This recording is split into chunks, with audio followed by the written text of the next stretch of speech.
Greetings, Clausewitz here. So this is the third part of my hoplite video series, and now I will look more on their fighting styles, on their tactics, and I think we can start right away. And important note, before the hoplite came up, Greeks fought it's very basic, everybody for themselves, basically not a thought or not like a systematic kind of fighting. And but in the 7th century BC, hoplites appeared, and it seems so that the Spartans invented the phalanx and therefore the hoplite, and brought this kind of warfare or this kind of tactic to the battlefields of Greece. And it considered basically of the hoplites, which their big round shields would form a dense formation with their comrades, and the shields would overlap each other and interlock them in this way. So basically you would stabilize this shield wall and give this through the density and through this interlocking shields really strong formation, basically with not very expensive or complicated measures. You really make a strong formation in defensive and offensive with defensive and offensive capabilities. And it was kind of debate going on and which how they hold the spear, or how they would fight with the spear. So there were these two possibilities how they may use the spears in combat. One is this overhand, where you really would hold a spear like you would like you want to throw it and would stab from above, or you would use it underarm as a really more like a lance later on from knights and stuff like this, and use it this way. I would say they mostly use it in this overarm manner, just because it is practical. You could form a very dense formation. There are actually some good videos out there where they show this kind of phalanx formation really with reenactors really close to each other, and that just the front row would interlock the shields and everybody would use a spear overhand. And actually they had the ability that 5 people could actually use the spear in not really on the same point, but actually 5 men could fight against another front of an enemy. So I think this is really useful, and for the first row actually it's very useful because I can actually stab above a shield of somebody. I can stab inside the neck of somebody when it's in the throat or something like that. When they hold the shield here and would wear a helmet, they could stab inside.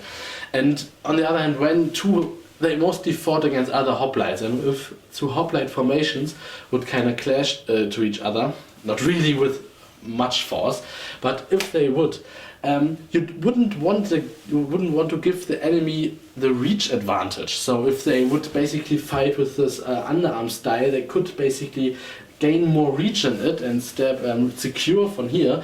But why would I want to give my enemy this advantage? If my people would come up with this overarm style, I could close in, I could cover behind the shield. I have a helmet, I could cover my face, good close in, and then like shield on shield with the enemy, and could use the spear from here, and they couldn't use the spear from here because they are actually there is somebody, when I are here with my arm and using it in this way, actually here and especially on the up here there isn't somebody, so I can use the spear from here. And if the enemy would really use underarm, I could like neutralize their ability to fight with spears. So they had to switch to shorter weapons.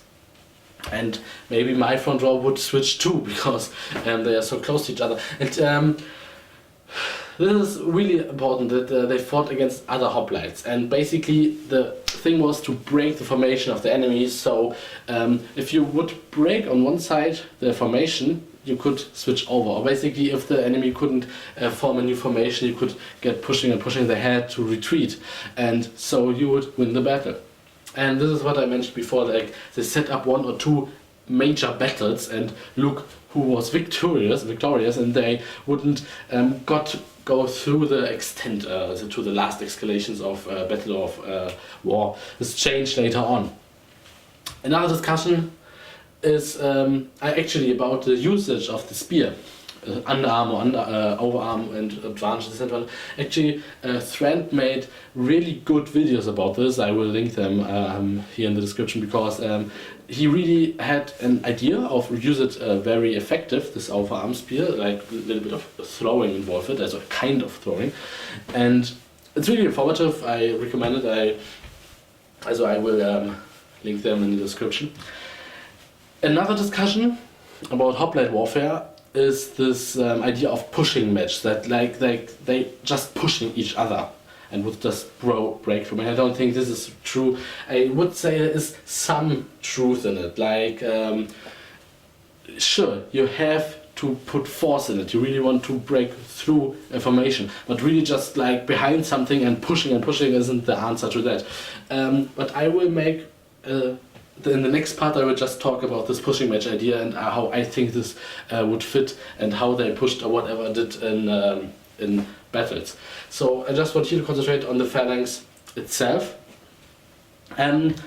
Basically phalanx, came up like hoplite 7th century and so, and this formation didn't change so much. They fought with it, they adapted it, other parts of Greece, as like other city-states, but later on, in the 5th century BC, there was the first dramatic changes, when you want to call it that way, which laid the foundation for later Macedonian reforms and inventions in military. And the first was in the 5th century BC, and it was the Battle of Delium, where a Theban general changed the phalanx in a matter that so it was standard to this day that you had like 2 wings in the battles. You had your battle line and 2 wings. There's 2 parts of the battle of hoplites, and the right part of the hoplites would be the strong veterans and the experienced and the heavy troops, when you want so, and the other wing would be the light troops, the not so experienced, the recruits and stuff like this. And this formation would face each other. And on the other hand, therefore, that everybody wants to try to cover themselves in the shield of the guy on the right side, the formation tended to, as a hoplite formation tended to have a drift to the right side. And so if 2 hoplite formations would encounter each other, they would kinda, or on this way more, they would circle a little bit around them and would then fought on so the right side of each formation would have the contact. And the point is that the idea was that these veterans would, the first veteran wing who break through the enemy left wing would decide the battle, because now they could attack the flanks or the backs of the left troops, and therefore mostly it was that if your left wing was broken, then you retreated. The battle was over. It doesn't make sense to fight on. And and he changed just the point that his veterans, he made the ranks deeper. He made them more deeper, he kind of reinforced them, and he would concentrate his force on one point of the enemy formation, basically, and would overwhelm them to attack then the wing to decide the battle. So this was first change, not the biggest change, but 50 years later, there was another battle of Leukia, I think it was, and it was also a Theban general who changed the formation more dramatically. And what he did first is he changed the wings. So he exchanged the wings. He put his right veterans on his left wing. He used this reinforced raw, so he made it the concentrated force of his army, like his the other Theban general in 50 years before. And now he would attack in different times. It was the first hoplite order of battle. So his strong left wing would attack at first the strong right wing, as the veteran wing of the enemy army, and the other parts of his army would not extend so much. They they came later. It was really like the enemy has a straight line, and he themselves had an hoplite line, so that one point would attack at first as the others, and so the order get more. They changed, so the line wouldn't be more line anymore because they attacked his lighter troops who would be farther away, and he would break through the strong right flank of his enemy with his main forces. The main forces kind of switched around and they would close in and defeat the rest of the army. And this was this foundation for Macedonian warfare later, and even cavalry played a major role in it. And I think I will make a video about this battle in detail, but this is just about the hoplites here. So this was the biggest change in hoplite warfare, in phalanx warfare. And later on, the phalanx changed in Macedonia to an even more extent. They used very long spears, smaller shields and everything, so it was basically a pike formation then. But yeah, this is what you can say about hoplites, and yeah, about phalanx and hoplite formations. They basically fought every time in this, and this is the reason why they chose valleys or playing grounds for deploying the troops and for fighting, because this was the only place where you could fight with this dense formation without breaking it through the terrain. And sure, there were occasions where they fought individually as well. This was mentioned before. This is where they used the sword and the maneuverability of the shields, and but it wasn't common. Formation, group fighting was the thing that was important. It was what decided battles. And yeah, this is basically everything important you can say about hoplite formation fighting. And again, check out the videos I will link here. And in the next part, it will be about this pushing match idea and how I see it fitting in all of this. So, see you.